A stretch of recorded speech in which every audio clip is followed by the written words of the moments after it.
Mercredi, Keir Starmer a posé le pied sur le sol chinois pour la première fois en tant que Premier ministre britannique, marquant ainsi la toute première visite d'un chef de gouvernement du Royaume-Uni en Chine depuis 8 longues années. Ce déplacement n'est pas anodin.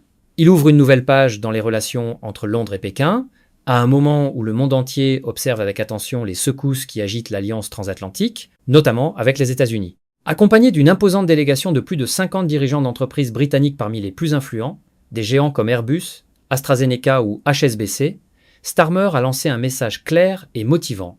Saisissez les opportunités. La Chine reste la deuxième économie mondiale, un marché gigantesque, un moteur d'innovation et un partenaire commercial incontournable.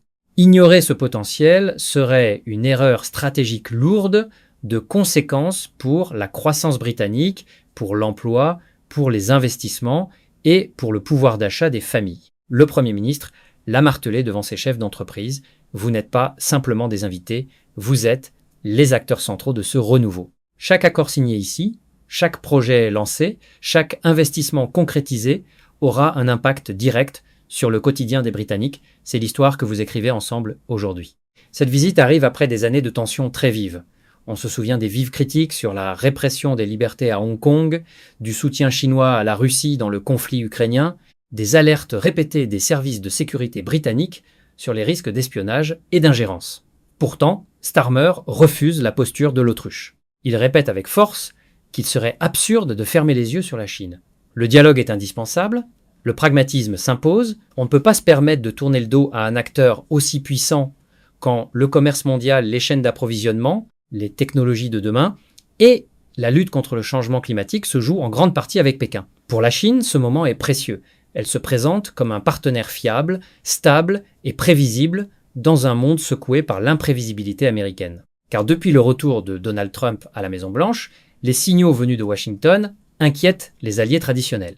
Menaces sur le Groenland, critiques acerbes sur la décision britannique de céder la souveraineté des îles Chagos, qui abritent une base militaire stratégique américano-britannique, reproches sur l'engagement des alliés de l'OTAN en Afghanistan, et même menaces de droits de douane massifs à 100% sur le Canada en cas d'accord commercial avec la Chine. Tout cela pousse l'Europe, et le Royaume-Uni en particulier, à diversifier ses alliances et à consolider d'autres partenariats vitaux. Keir Starmer assume pleinement ce rééquilibrage. Il insiste, le Royaume-Uni n'a pas à choisir entre les États-Unis et la Chine. La relation avec Washington reste exceptionnelle, la plus étroite au monde en matière de défense, de renseignement, de sécurité, mais aussi de commerce et d'investissement. C'est une alliance historique, solide, irremplaçable. Mais précisément parce qu'elle est si forte, elle supporte que Londres développe en parallèle une relation pragmatique et ambitieuse avec Pékin. Il n'y a pas de contradiction. Il y a une nécessité stratégique. Le Premier ministre reste clair sur ses limites. Il garde un regard lucide et vigilant sur les menaces pour la sécurité nationale. Il ne baisse jamais la garde face aux risques d'espionnage ou d'influence. Mais il refuse aussi de laisser ses préoccupations bloquer tout dialogue économique ou toute coopération utile. Il espère des avancées concrètes, par exemple sur l'assouplissement des voyages sans visa, qui faciliterait les échanges commerciaux, touristiques et culturels au bénéfice des deux pays. Starmer se définit comme un pragmatique, un homme de bon sens britannique. Il rejette les visions binaires, les choix impossibles entre l'Amérique et l'Europe, ou entre l'Occident et la Chine. Son approche est simple, défendre les intérêts du Royaume-Uni sans œillère idéologique, en saisissant les opportunités tout en protégeant les valeurs et la sécurité.